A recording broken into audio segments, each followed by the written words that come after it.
How you doing today? All right, today I'm working on a 2014 Ford Explorer, and my customer says that anytime they turn the key on or that they turn the AC on or the heat, and they switch it between the vents or the floors or whatever, that they start getting a clicking sound in the dash, and I'll demonstrate it for you.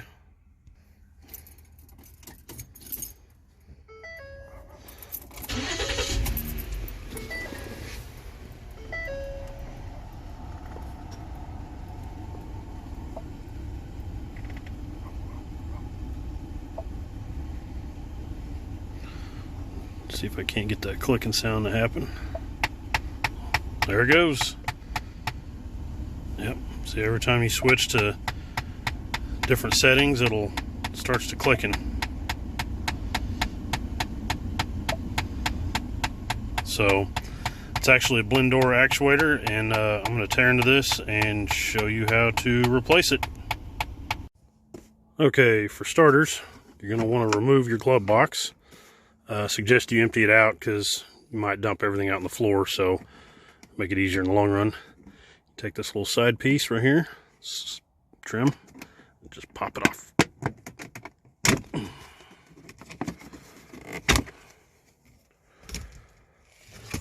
And then there's this little piece right here. See how it slides out through that little slot? You're going to want to remove that. See if I can't do this one-handed. There it goes. You see, there it is, hanging out right there. Just don't lose that little piece, little plastic clip. And then you've got this and this. So push your glove box up. Push them in. And the glove box should just fall right out. There it goes. All right. Get this out of the way. And it helps if you take off the strip right here. Should just peel off.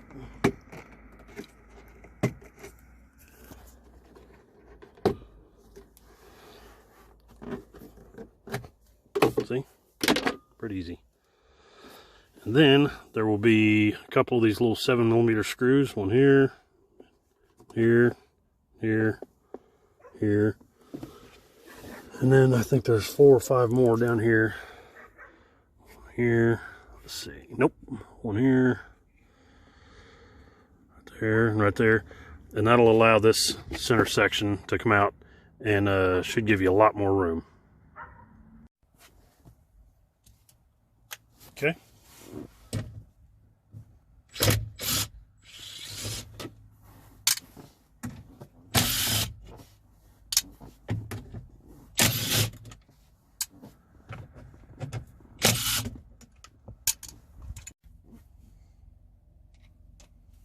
Okay, I had to go switch out to a longer socket. It wouldn't reach past the dash face.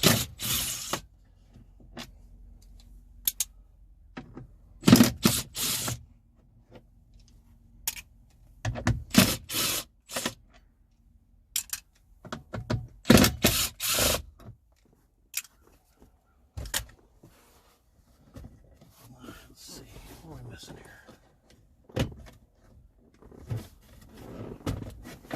There it goes.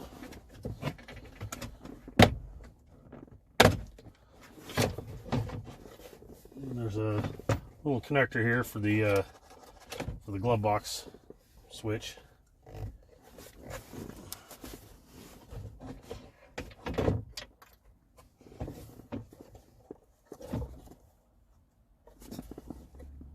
Little push pin right here. You push that in.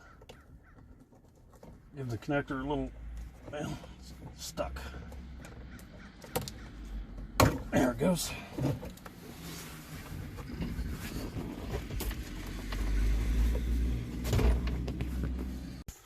And then There is your culprit right there.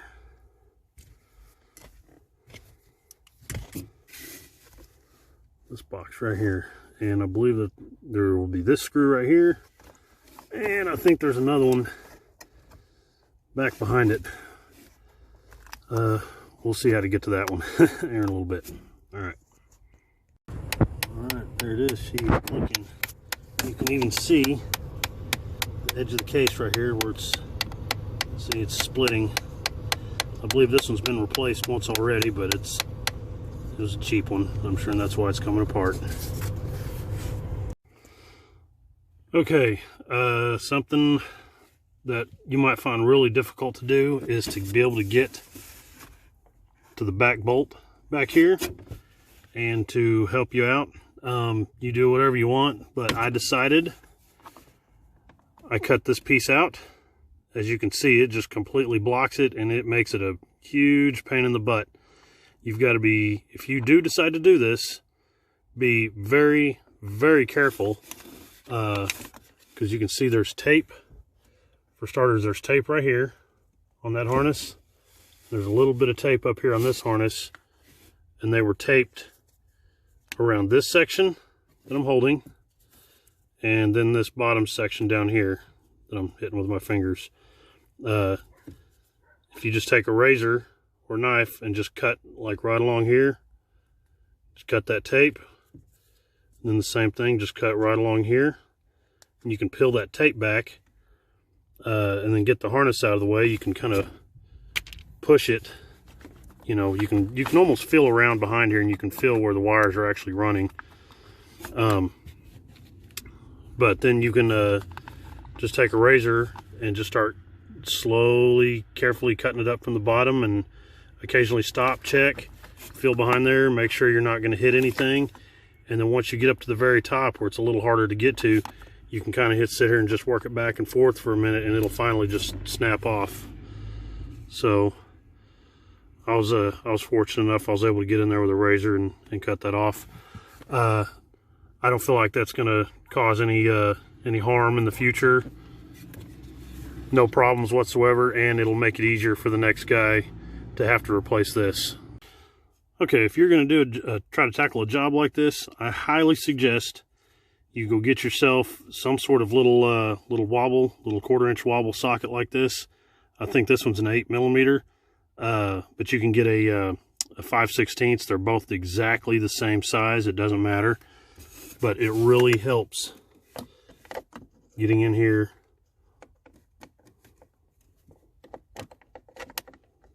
Now, if I can, anyway, it helps getting in here on these bolts, and then especially you can just kind of faintly see that other bolt. See the light reflecting off of it back there? You can just barely get it with this wobble. Turn it just right.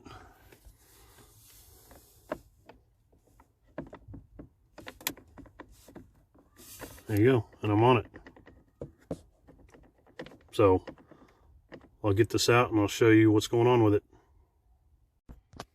Okay, so once you get it actually unbolted, there is just the 2 bolts on it. There's one right here, and then there's the one over here on the other side. The next fun part is getting it unplugged, because you cannot drag it down and unplug it. So you can see, it's hard to tell. There's nowhere to really get to on this. Get this harness out of the way. There you go. Now you can see that connector, and then right in the middle, right here, it's a little push pin that you have to be able to. It helps if you get a little screwdriver, push that, and you can almost just push that right up off of there. So, okay, finally got this one out, and I'll show you what caused the failure on this one. If you look close, see that little lock tab right there, and the lock tab right there, they're missing.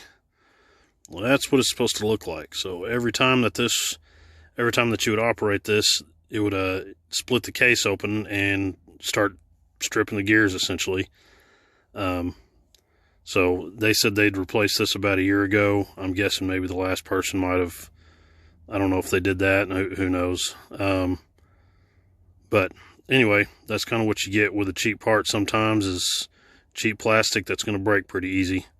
So, all right, I'm going to get the new one in. Okay, so I have the new box here, the actuator. And unfortunately, whenever I got it out of the box, brand new, the splines were not lined up where I needed to be. That actual little flat spot was pointed right where that arrow is. And then if you look, I don't know, if you look inside there, you can see the splines look like that flat spot is facing to the right a little bit, so I couldn't get it to go in right. Excuse me.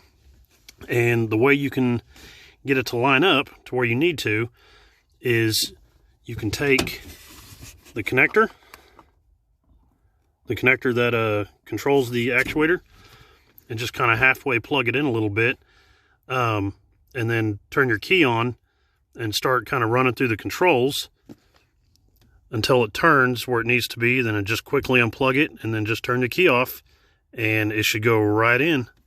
I'll show you. I've already done it. So let's see if I can't move my light a little bit here.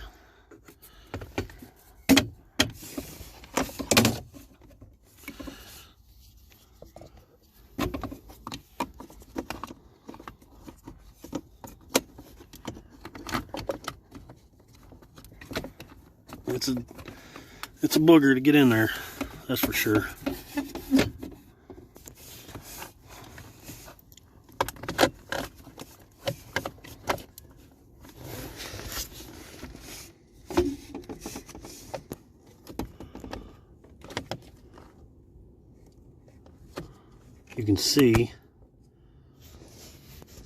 You can see where I have to get that thing lined up in there, and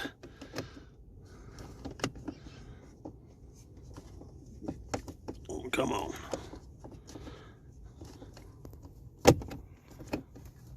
There it goes. And it's in there, and you'll know it's in because the little mounting tabs and everything will be flush, and you'll feel solid. So, and then after that, you just go start putting your screws back in, and then don't forget to plug it back in. I would suggest plugging it back in. Well, you could do it right now if you wanted to, but I'm going to do it after I put the screws in. So, okay, after you get everything installed, it should look like that. You know, you should have a screw right there. There should be one. You can just see the head of it right back there. You know, don't forget to plug it in right up here. Definitely don't forget to put your cabin air filter back in if you took it out, and be sure you put it the correct way. Airflow will be pointed down, and then whenever you're ready, just go to the climate controls, turn the fan speed up, so it's blowing, and let's make sure it switches. So right now it's on floor. Yep, it's working good on floor. Nothing up here. Nothing up there. Let's go to vent, center vent.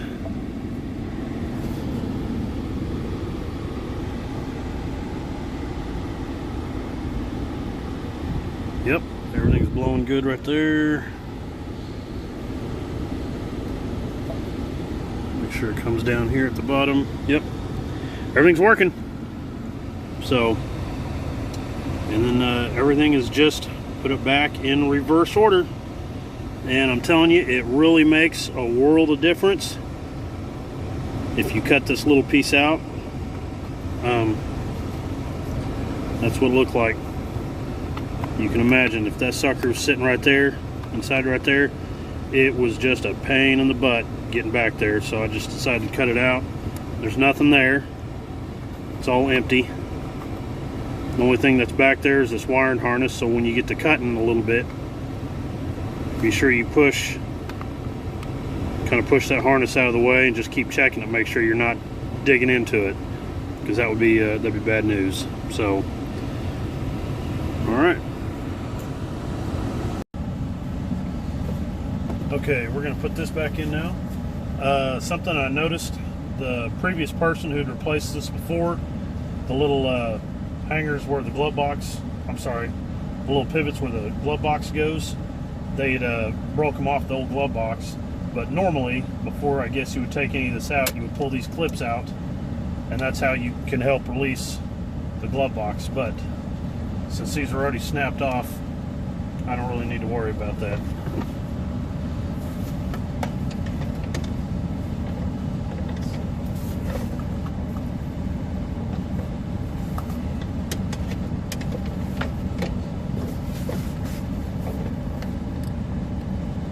Plug that sucker in. Set up my flashlight.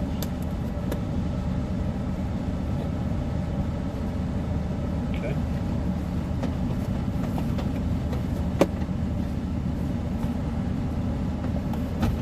If you look, whenever you're going installing this, there's little white plastic push pin clips all around this thing, and that's kind of what helps hold it up in place.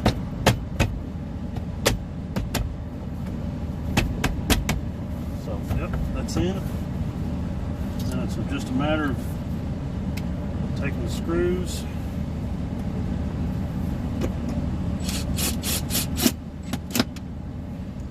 start putting them back in.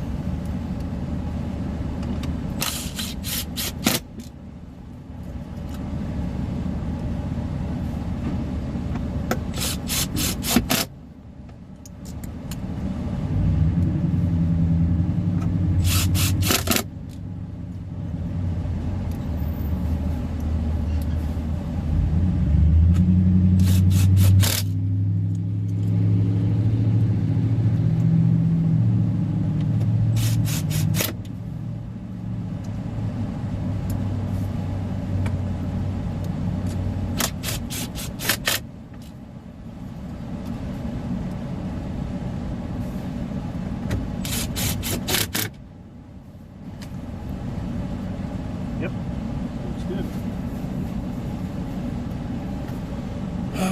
What's next? Take this right here, this top piece that goes right here. It's got those little clips that just snap in. Just gotta get them lined up.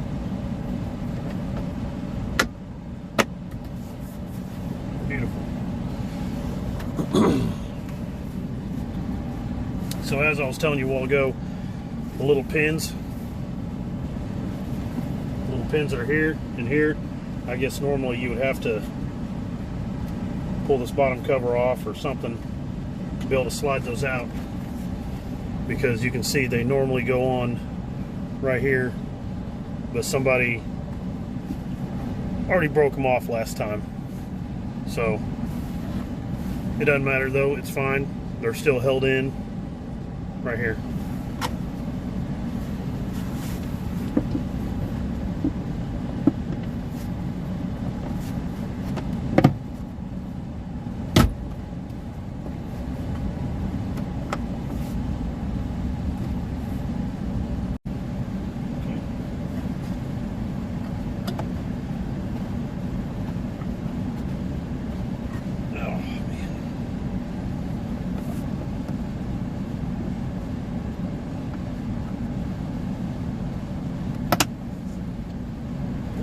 In. And then the final piece that goes over here on the end, the little end cap.